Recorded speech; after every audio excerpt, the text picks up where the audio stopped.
बेवकूफ नाई। गांव का नाई। बहुत समय पहले की बात है। एक छोटे से गांव में एक नाई रहता था। वह बहुत नेक दिल और ईमानदार था, लेकिन थोड़ा बुद्धू भी था। वह हर बात को सीधा साधा समझता और बिना सोचे समझे किसी की भी बात पर विश्वास कर लेता। गांव के लोग उसे मजाक में बेवकूफ नाई कहकर पुकारते थे, लेकिन नाई को इससे कोई फर्क नहीं पड़ता था। वह अपने काम में लगा रहता और ग्राहकों के बाल काटते काटते हंसी मजाक करता। एक दिन गांव में एक व्यापारी आया। उसने गांव के लोगों से सुना कि यह नाई बहुत सरल और भोला है। उसने सोचा, अगर मैं इसे बेवकूफ बना दूं तो अच्छा पैसा कमा सकता हूं। व्यापारी की चालाकी। व्यापारी नाई की दुकान पर गया और कहा, नाई भैया, तुम्हारे बारे में सुना है कि तुम बहुत अच्छे इंसान हो। मैं तुम्हें एक बड़ा मौका देना चाहता हूँ।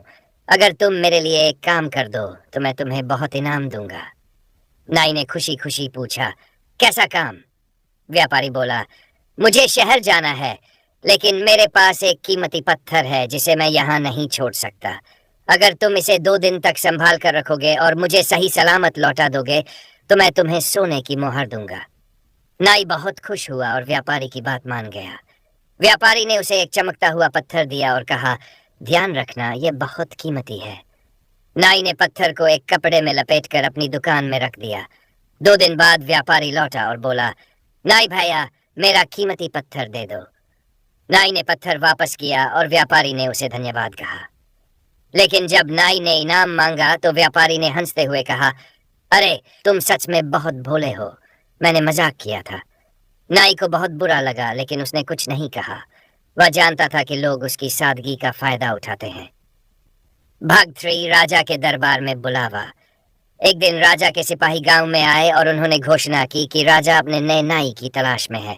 गांव वालों ने हंसते हुए कहा, हमारे गांव में एक नाई है, लेकिन वह बहुत भोला है। राजा के सिपाही बोले, कोई बात नहीं, राजा उसे खुद परखेंगे। नाई को राजा के महल में बुलाया गया। जब वह राजा के सामने पहुंचा तो राजा ने कहा, मैं चाहता हूं कि तुम मेरे बाल काटो, लेकिन अगर कोई गलती हुई तो सजा मिलेगी। नाई डर गया, लेकिन उसने हिम्मत जुटाई। उसने राजा के बाल बहुत ध्यान से काटे और कोई गलती नहीं की। राजा बहुत खुश हुए और उसे महल में नाई की नौकरी दे दी। लेकिन महल में भी कुछ दरबारी उसकी सादगी का मजाक उड़ाने लगे। एक दरबारी ने सोचा कि क्यों न नाई के भोलेपन की परीक्षा ली जाए। नाई की परीक्षा। दरबारी ने नाई से कहा, तुम बहुत भाग्यशाली हो कि राजा ने तुम्हें पसंद किया, लेकिन क्या तुम जानते हो कि अगर कोई नाई राजा के बाल काटते समय उसकी गर्दन छू दे तो उसे फौरन फांसी पर चढ़ा दिया जाता है। नाई ये सुनकर डर। अगले दिन जब वह राजा के बाल काटने गया तो उसके हाथ कांपने लगे।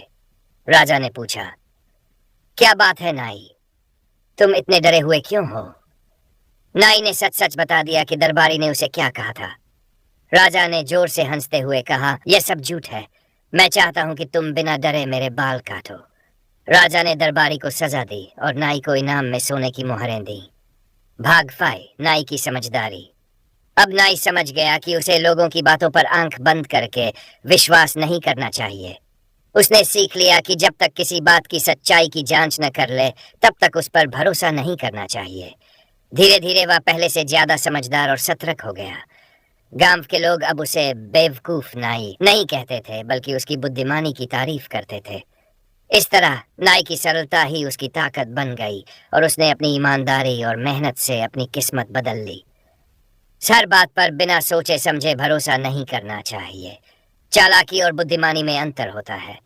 ईमानदारी और मेहनत से इंसान अपनी पहचान बना सकता है।